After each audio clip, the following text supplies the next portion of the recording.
ನಮಸ್ಕಾರ ಕದಂಬ ನ್ಯೂಸ್ಗೆ ಸ್ವಾಗತ. ನಾನು ಸೋನಿಕಾ ಸುದೇಶ್. ಮೊದಲಿಗೆ ಮುಖ್ಯಾಂಶಗಳು. ಮನ್ನೆಖೇಳಿಯಲ್ಲಿ ಅಗ್ನಿಶಾಮಕ ಠಾಣೆ ನಿರ್ಮಾಣಕ್ಕೆ ಬೇಡಿಕೆ. ಡಾ. ಶೈಲೇಂದರ್ ಬೆಲ್ದಾಳೆ.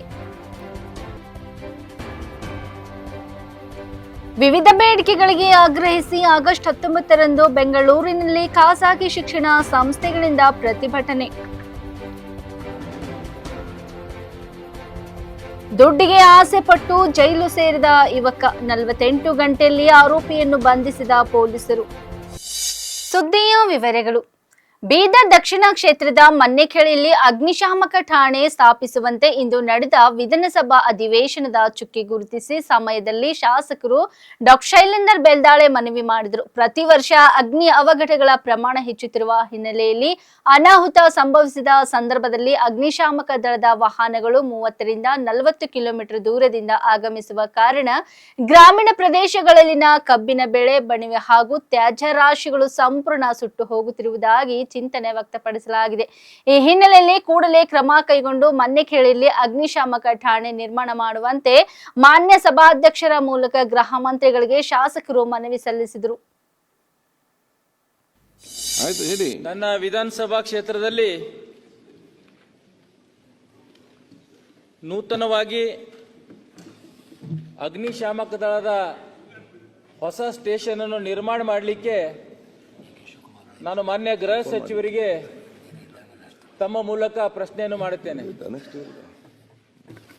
ಮಾನ್ಯ ಅಧ್ಯಕ್ಷರೇ, ಉತ್ತರಗಳನ್ನು ಒದಗಿಸಲಾಗಿದೆ. ಮಾನ್ಯ ಅಧ್ಯಕ್ಷರೇ, ಉತ್ತರವನ್ನು ಮಾನ್ಯ ಸಚಿವರು ಕೊಟ್ಟಿದ್ದಾರೆ.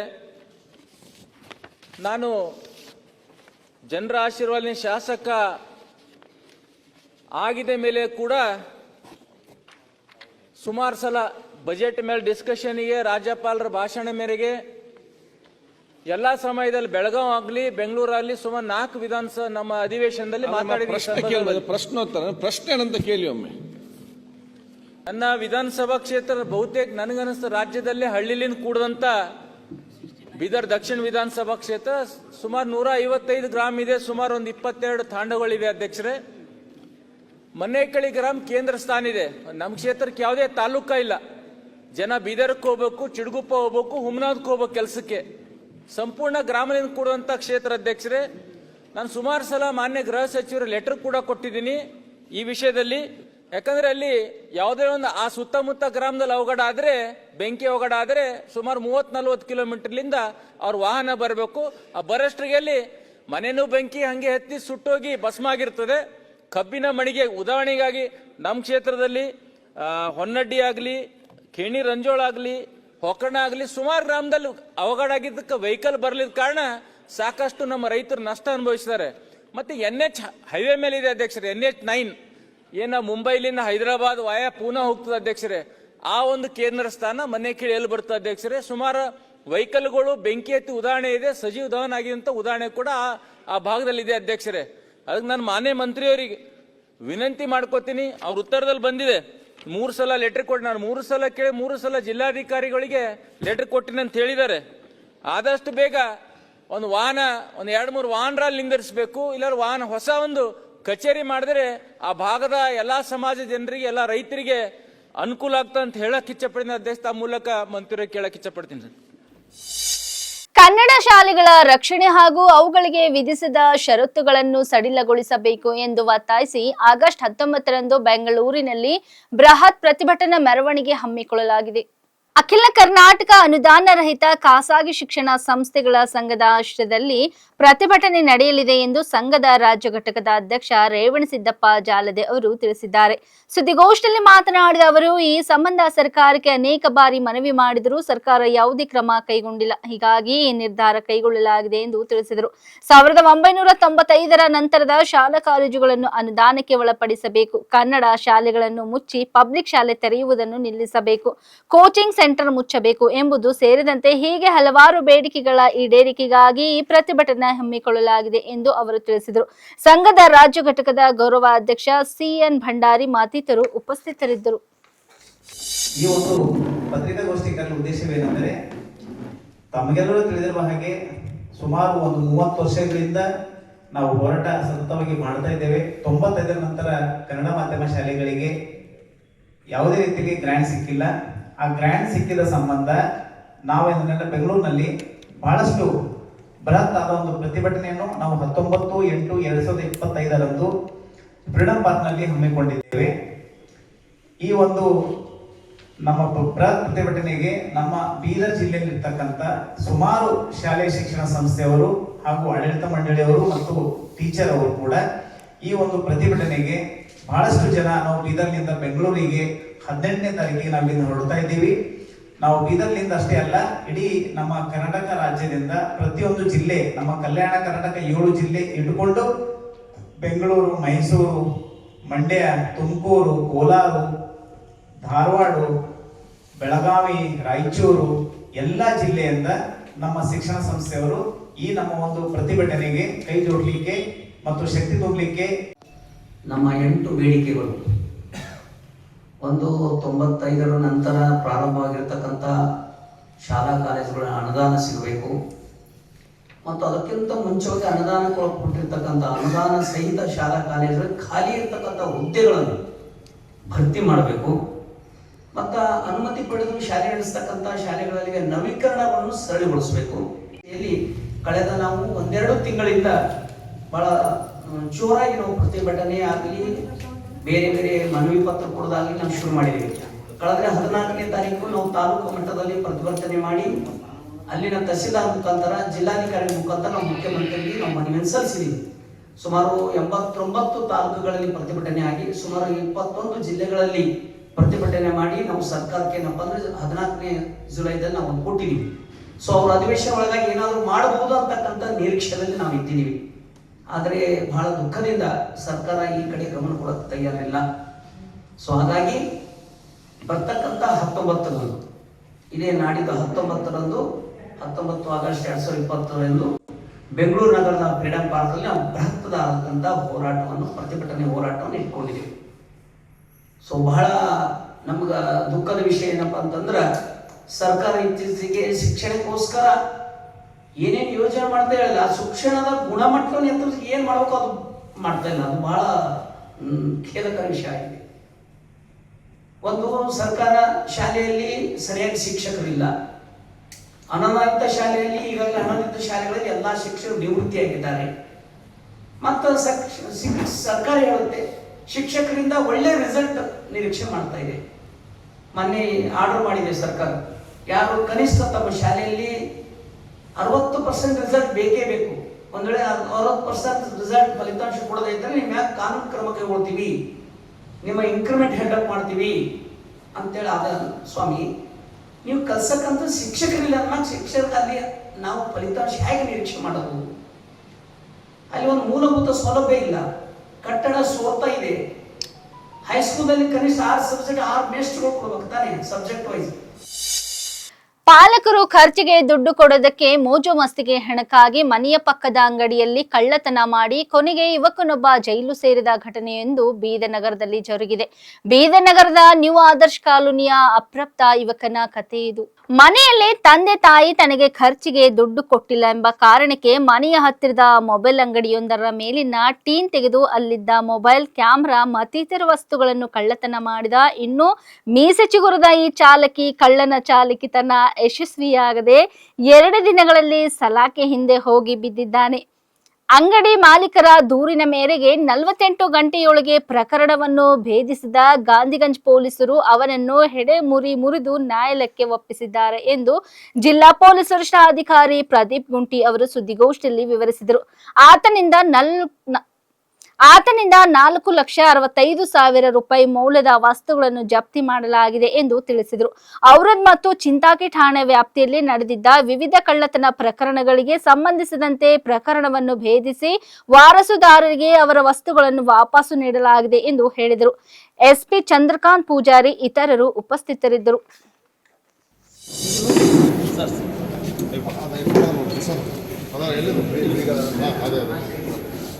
ಫೋಟೋ ಸ್ಟುಡಿಯೋ ಓನರ್ ಪರ್ಚೇಸ್ ಮಾಡಿದ್ದ ಪರ್ಚೇಸ್ ಮಾಡಿ ಶಾಪಲ್ಲಿ ಇಟ್ಕೊಂಡಿದ್ದಾರೆ. ಅಂಡ್ ಅಲ್ಲಿ ಕಳುವಾಗಿದ್ದ ಕ್ಯಾಮೆರಾ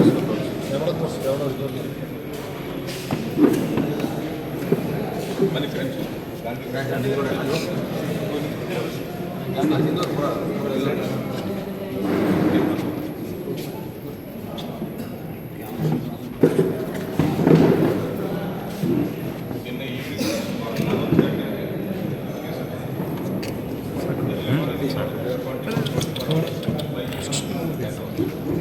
ಹಳ್ಳಿಗೆ ಬಟ್ಟ ಹಂಗೆ ಬರ್ಬಿಡ್ತಮ್ಮ ಹಳ್ಳಿಗೆ ಬಜಾರ ಹಳ್ಳಿಗೆ ಬಾ ಎವಿಡೆನ್ಸ್ ಸಿಗಬಾರದನ್ನೋ ಕಾರಣಕ್ಕಾಗಿ ಬೆಂಕಿ ಹಚ್ಚಿದ ಅಂತ ಹೇಳಿ ಆರೋಪಿ ಒಪ್ಕೊಂಡಿದ್ದಾರೆ.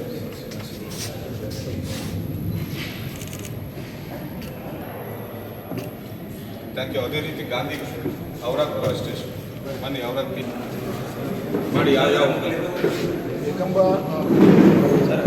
ಏಕಂಬ ವಿಲೇಜ್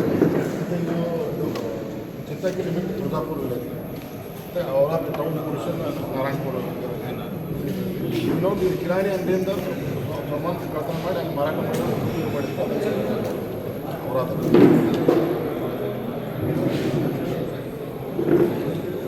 ಅವರು ಜೆ.ಸಿ. ಹೋಗಿದ್ದಾರೆ 3 ಜನ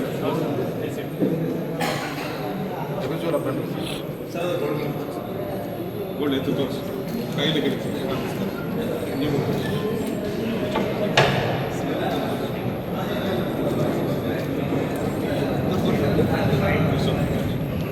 ಬನ್ನಿ ಅಪ್ಪ ಫ್ರೆಂಡ್ಸ್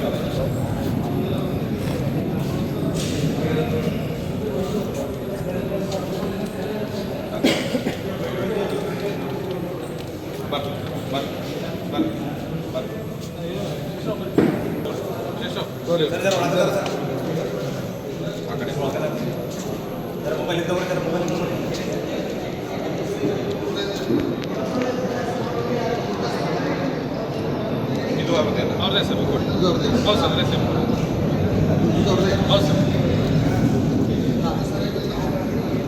ಆ ಕಡೆ ನೋಡಿ ಹೇಗಿದೆ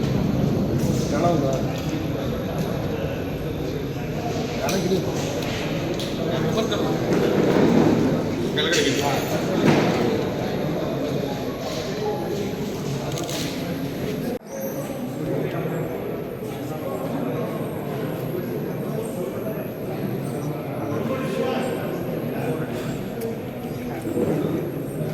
ಎರಡು ಗಂಟೆಗೆ ಸುಮಾರು ನಮ್ಮ ಬೀದರ್ ಸಿಟಿಯಲ್ಲಿ ಒಂದು ಕಳುವಾಗಿದೆ. ನ್ಯೂ ಆದರ್ಸ್ ಕಾಲನಿಯದಲ್ಲಿರುವ ಅಂಗಡಿಗಳ ಮೇಲೆ ಕಳ್ಳರು ಅಂಗಡಿಗಳ ಒಳಗಡೆ ನುಗ್ಗಿ ಮೊಬೈಲ್ ಅಂಗಡಿ ಕೂಡ ನುಗ್ಗಿ ಕಳ್ಳತನ ಮಾಡಿದ್ದಾರೆ ಅಂತ ಕಂಪ್ಲೇಂಟ್ ಬರ್ತಿದೆ. ಕಂಪ್ಲೇಂಟ್ ರಿಸೀವ್ ಮಾಡಿಕೊಂಡು ನಮ್ಮ ಅಧಿಕಾರಿಗಳು ಹೋಗಿ ತನಿಖೆ ಮಾಡಿ ಕೆಲವು ಸುಳುವುಗಳ ಆಧಾರದ ಮೇಲೆ ಒಬ್ಬ ವ್ಯಕ್ತಿಯನ್ನು, ಒಬ್ಬ ಅಪ್ರಾಪ್ತ ಹುಡುಗನನ್ನು ವಿಚಾರಿಸಿ ಹಿಡಿದು ಈ ಕಳ್ಳತನ ಕೇಸನ್ನು ಕ್ರ್ಯಾಕ್ ಮಾಡಲಾಗಿದೆ. ಸೊ ಆ ಹುಡುಗನ ಕಡೆ ನಾವು ಕಳುವಾಗಿದ್ದ ಪ್ರಾಪರ್ಟಿಯಲ್ಲಿ ಸುಮಾರು 4,65,000 ಪ್ರಾಪರ್ಟಿಯನ್ನು ಇಂಟ್ಯಾಕ್ಟ್ ಆಗಿ ರಿಕವರಿ ಮಾಡಲಾಗಿದೆ. ಈ ಹುಡುಗ ಅದೇ ಶಾಪ್ಗೆ ಹತ್ತಿರ ಇರುವ ಒಂದು ಮನೆಯಲ್ಲಿ ಇರ್ತಾನೆ. ಮನೆಯಲ್ಲಿ ದುಡ್ಡು ಕೊಡ್ತಾ ಇಲ್ಲ ಅನ್ನೋ ಕಾರಣಕ್ಕಾಗಿ ಕಳುವು ಮಾಡಬೇಕಂತ ಡಿಸೈಡ್ ಮಾಡಿ ಒಬ್ಬನೇ ಬಂದು ಆ ಶಾಪ್ ಮೇಲೆ ಇದ್ದ ಒಂದು ತಗಡನ್ನು ತೆಗೆದು ಒಳಗಡೆ ನುಗ್ಗಿ ಕಳುವು ಮಾಡಿದ ನಂತರ ಸುಳುವುಗಳೇನಾದರೂ ಪೊಲೀಸರು ಸಿಗ್ತಾವೇವೋ ಅನ್ನೋ ಉದ್ದೇಶದಿಂದ ಬೆಂಕಿ ಹಚ್ಚಿ ಆ ಶಾಪನ್ನು ಸುಟ್ಟಿದ್ದಾನೆ ಅನ್ನುವ ಮಾಹಿತಿ ನಮಗೆ ಪ್ರಾಥಮಿಕ ತನಿಖೆಯಲ್ಲಿ ಗೊತ್ತಾಗಿದೆ. ಸೊ ಥೆಫ್ಟ್ ಕೇಸ್ ಜೊತೆ ನಾವು ಫೈರ್ ಆರ್ಸನ್ ಕೇಸ್ ಕೂಡ, ಅಂದರೆ ಬೆಂಕಿ ಹಚ್ಚಿ ಪ್ರಾಪರ್ಟಿಯನ್ನು ನಾಶ ಮಾಡಿದ್ದ ಸೆಕ್ಷನ್ನು ಕೂಡ ನಾವು ಅಳವಡಿಸ್ಕೊಂಡಿದ್ದೇವೆ ಕಂಪ್ಲೇಂಟಲ್ಲಿ. ಸೊ ಟೋಟಲ್ ಪ್ರಾಪರ್ಟಿ ಇದರಲ್ಲಿ ರಿಕವರಿ ಆಗಿದೆ ಈ ಕೇಸಲ್ಲಿ. ಆರೋಪಿ ಅಪ್ರಾಪ್ತ ಹುಡುಗ ಆಗಿದ್ದರಿಂದ ಜುವೆನೈಲ್ ಜಸ್ಟಿಸ್ ಬೋರ್ಡ್ ಕಡೆ ನಾವೀಗ ಪ್ರೊಡ್ಯೂಸ್ ಮಾಡ್ತಾ ಇದ್ದೇವೆ ದಸ್ತಗಿರಿ ಮಾಡಿ. ಜಿಲ್ಲಾಡಳಿತ, ಜಿಲ್ಲಾ ಪಂಚಾಯತ್ ಬೀದರ್, ಮಹಿಳಾ ಮತ್ತು ಮಕ್ಕಳ ಅಭಿವೃದ್ಧಿ ಇಲಾಖೆ ಬೀದರ್ ಹಾಗೂ ಶಿಶು ಅಭಿವೃದ್ಧಿ ಯೋಜನೆ ಬೀದರ್ ಇವರುಗಳ ಸಂಯುಕ್ತಾಶ್ರಯದಲ್ಲಿ ಬೀದರ್ ತಾಲೂಕಿನ ಅಂಗನವಾಡಿ ಕೇಂದ್ರಗಳ ಪುನಶ್ಚೇತನಗೊಳಿಸುವ ಕುರಿತಂತೆ ಬೀದರ್ ಶಿಶು ಅಭಿವೃದ್ಧಿ ಯೋಜನೆಯ ವ್ಯಾಪ್ತಿಯಲ್ಲಿನ ಅಂಗನವಾಡಿ ಕೇಂದ್ರಗಳಿಗೆ ಸಮರೋಪಾದಿ ಭೇಟಿಯ ಕಾರ್ಯಕ್ರಮಕ್ಕೆ ಶ್ರೀಧರ್ ಎಂಎಸ್ ಮಾನ್ಯ ಉಪನಿರ್ದೇಶಕರು, ಮಹಿಳಾ ಮತ್ತು ಮಕ್ಕಳ ಅಭಿವೃದ್ಧಿ ಇಲಾಖೆ ಬೀದರ್ ಮತ್ತು ಶ್ರೀಕಾಂತ್ ಜಿಲ್ಲಾ ನಿರೂಪಣಾಧಿಕಾರಿಗಳು, ಮಹಿಳಾ ಮತ್ತು ಮಕ್ಕಳ ಅಭಿವೃದ್ಧಿ ಇಲಾಖೆ ಬೀದರ್ ಇವರು ಹಸಿರು ಧ್ವಜ ಹಾರಿಸುವ ಮುಖಾಂತರ ಚಾಲನೆ ನೀಡಲಾಯಿತು. ಸದರಿ ಸಮರೋಪಾದಿ ಭೇಟಿಯ ಬೀದರ್ ಜಿಲ್ಲೆಯಲ್ಲಿನ ಎಲ್ಲಾ ಶಿಶು ಅಭಿವೃದ್ಧಿ ಯೋಜನಾಧಿಕಾರಿಗಳು, ಸಹಾಯಕ ಶಿಶು ಅಭಿವೃದ್ಧಿ ಯೋಜನಾಧಿಕಾರಿಗಳು, ಹಿರಿಯ ಮೇಲ್ವಿಚಾರಕಿಯವರು ಹಾಗೂ ಮೇಲ್ವಿಚಾರಕಿಯವರು ಮತ್ತು ಪೋಷಣ್ ಅಭಿಯಾನ ಯೋಜನೆಯ ಸಿಬ್ಬಂದಿಗಳೊಂದಿಗೆ 10 ರಿಂದ 12 ತಂಡವನ್ನು ರಚನೆ ಮಾಡಿ ಪ್ರತಿ ತಂಡವು ಬೀದರ್ ತಾಲೂಕಿನಲ್ಲಿ 5-8 ಅಂಗನವಾಡಿ ಕೇಂದ್ರಗಳಿಗೆ ಭೇಟಿ ನೀಡುವುದು, ಸದರಿ ಕೇಂದ್ರದಲ್ಲಿನ ಫಲಾನುಭವಿಗಳ ದಾಖಲಾತಿ ನಿರ್ವಹಣೆ, ಆಹಾರ ಪದಾರ್ಥಗಳ ಪರಿಶೀಲನೆ, ದಾಖಲಾತಿ ನಿರ್ವಹಣೆ, ಸಮವಸ್ತ್ರ ಶಾಲಾ ಪೂರ್ವ ಶಿಕ್ಷಣ, ಪೋಷಣ ಅಭಿಯಾನ ಯೋಜನೆಯ ಫೇಸ್ ಕ್ಯಾಪ್ಚರ್ ಇನ್ನಿತರೆ ಕಾರ್ಯವೈಖರಿಯ ಕುರಿತು ಸಂಪೂರ್ಣ ಪರಿಶೀಲನೆ ಮಾಡಿ ಸಮಗ್ರ ವರದಿ ತಯಾರಿಸಲು ಸಮರೋಪಾದಿ ಭೇಟಿ ನೀಡಲಾಯಿತು.